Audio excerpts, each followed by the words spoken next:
आपको बड़ी ईमानदारी से बताऊं, टीम बहुत आसानी से बन जाती है।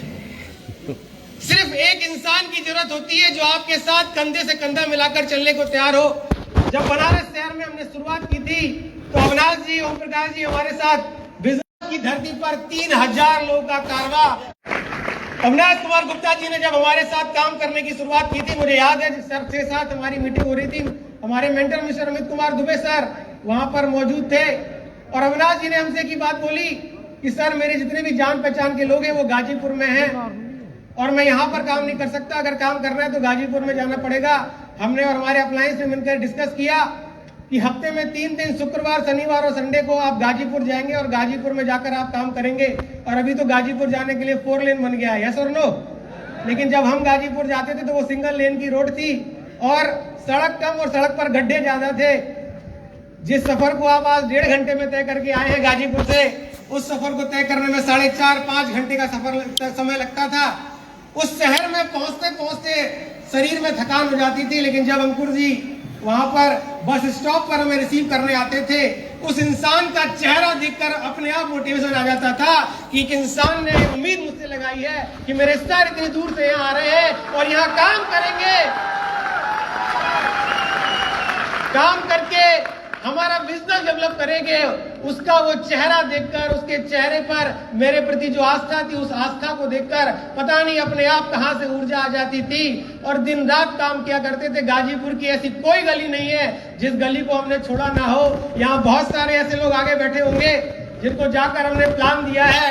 मिस्टर विनोद जायसवाल जी यहाँ पर अभी डायमंड बन के आपके सामने आएंगे, उनसे आप पूछिएगा जब सर का फॉलोअप हो रहा था तो रात के 8:30-9 बज रहे थे, बारिश हो रही थी, पूरे गाजीपुर में कीचड़ हुआ था और वो हमसे भाग रहे थे। मैं और अंकुर जी उनका पीछा कर रहे थे, कभी उनकी तरफ देख रहे थे, कभी सड़क देख रहे थे कहीं पैर में कीचड़ न लग जाए, फिर थोड़ा आगे बढ़ते थे, उनकी तरफ देखते थे, फिर नीचे देखते थे कहीं कीचड़ न लग जाए। लोग अक्सर ये बोलते हैं कि सर सामने वाला बंदा टाइम नहीं दे रहा। अरे मेरे दोस्त, टाइम कोई देता नहीं है, टाइम तो लेना पड़ता है। कोई आपसे प्लान सुनना नहीं चाहता, प्लान सुनाना पड़ता है। और दोस्त विनोद जी सिर्फ एक ही बात बोल रहे थे कि अंकुर मैं तेरे को पैसा दे दूंगा लेकिन मैं काम नहीं करूंगा, मैं तेरे को पैसा दे दूंगा लेकिन मैं काम नहीं करूंगा। आप सोचिए अगर उस दिन हमने विनोद जी को ये सोचकर छोड़ दिया होता कि यार ये बंदा सुन नहीं रहा है, टाइम नहीं दे रहा है, छोड़ो इसको, छोड़ देते हैं, तो शायद आज गाजीपुर को विनोद जायसवाल नाम का एक डायमंड नहीं मिलता। गाजीपुर के बहुत सारे लोग हैं, कृष्णा गौंड जी यहाँ बैठे होंगे, धूप में 1.5 घंटे लगातार खड़े होकर प्लान हम लोगों ने फॉलोअप किया था। बब्बन जी यहाँ पर बैठे होंगे, सफायर बन के यहाँ पर आज आए हैं। कम से कम 10 से 12 बार उन्होंने अपने घर के हमें चक्कर कटवाए थे। हर रोज आते थे और 2 दिन का टाइम देके लौटा देते थे, फिर 2 दिन बाद आते थे, फिर 2 दिन का टाइम देके लौटा देते थे। हमारे और आपके साथ अक्सर ऐसा होता है कि जब कोई इंसान हमें बार बार टालता है हम उसे छोड़ देते हैं, लेकिन मैं आपको बताऊं ये मेरी मेहनत, ये हमारी और अंकुर जी की मेहनत है, जिस मेहनत की बदौलत आज उसी गाजीपुर से के शहर से, उसी आजमगढ़ शहर से 500 से 600 लोग मेरी इस खुशी में शामिल होने के लिए आए हैं। दोस्तों ये मेहनत आज की नहीं है, ये मेहनत उस समय की है जब तकलीफें झेलकर हम काम किया करते थे। जब अविनाश जी के साथ हमने कौशाम्बी में काम करना शुरू किया था, कोई व्यक्ति नहीं था प्लान दिखाने वाला। एक शख्स से हमारी मुलाकात हुई, वो भी आज डायमंड बन के इस स्टेज पर आएंगे, मिस्टर जमुना प्रसाद मौर्य जी। और सर ने सिर्फ इतना बोला कि सर मुझे ज्यादा अच्छा बोलना तो नहीं आता, मैं लोगों को समझा नहीं पाऊंगा लेकिन मिलवा दूंगा। हमने बोला बस हो गया, आप बस मिलवा दो, बाकी जोड़ना तोड़ना तो हमारा काम है। और उन्होंने मिलवाया। आजाद मौर्य जी यहाँ पर बैठे होंगे, रात को 11:30 बजे आजाद मौर्य जी से जब हमारी मुलाकात हुई थी तो इन्होंने खेत में हमें बैठा दिया था और खेत में बैठकर सर का हमने प्लान किया था। और दोस्त ये मेहनत है, हमने कभी इस बिजनेस में घड़ी देखकर काम नहीं किया। मैं देखता हूँ आजकल लोग जब घर से बाहर निकलते हैं तो 10 बजे का समय देखकर निकलते हैं कि 10 बज गए, अब जाकर मार्केट में काम करना है। और जैसे 6 बजने लगते हैं, 7 बजने लगते हैं, अंधेरा होने लगता है, हमें लगता है कि अब जो काम करना है अब कल करना है। लेकिन दोस्त मेरे अपलाइन ने मुझे बहुत पहले सिखा दिया था कि बिजनेसमैन कभी समय देखकर काम नहीं करता, समय देखकर तो नौकरी करने वाला काम करता है।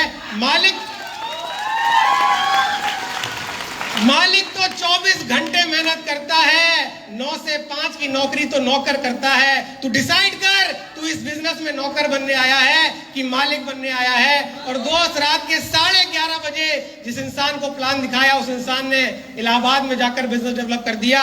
और आज उसी कौशाम्बी इलाहाबाद से 500 से ज्यादा लोग इस ऑडिटोरियम में मेरी खुशी में शामिल होने आए हैं। ये मेहनत उस रात की है जो आज रंग लाई है। ऐसे बहुत सारे शहर हैं। मुझे याद है यहाँ मिथिलेश कुमार जी बैठे हैं, इनके साथ जब मैं सोनभद्र में काम करने के लिए गया था, कोई व्यक्ति नहीं था, शक्ति नगर में कोई नहीं था जिसके साथ हम प्लान डिस्कस करें। कई बार ऐसे दिन हुए कि हम सुबह घर से निकले, शाम को लौट कर आए, कोई मिला ही नहीं, किसी का प्लान ही नहीं हुआ। मैं शक्ति नगर में 7 से 8 महीना रुक कर काम किया। मेरे अपलाइन ने मुझे एक बात बता दी थी कि बेटा, अगर एमएलएम इंडस्ट्री में करोड़पति बनना है तो घर की रोटी और घर का बिस्तर छोड़ना पड़ेगा।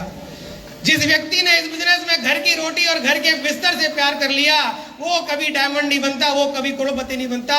आज मैं देखता हूं जब अपलाइन अपने लोगों को दूसरे शहर में काम करने के लिए बोलते हैं तो लोग बैलेंस शीट निकाल कर बैठ जाते हैं कि सर देखिए, इतना मुनाफा हुआ, इतना खर्चा हो गया, सर मैं कैसे बिजनेस करूं। लेकिन दोस्त, आज तक मेरे अपलाइंस मेरे सामने बैठे हैं, इनसे आप कभी मिलके पूछिएगा, आज तक मैंने पैसे को लेकर अपने अपलाइन के सामने ऑब्जेक्शन नहीं रखा। मैंने कभी ये बात नहीं बोली कि सर मैं दूसरे शहर में जाकर बिजनेस नहीं करूँ, मेरे पास पैसा नहीं है, मैं मेहनत नहीं कर पाऊंगा।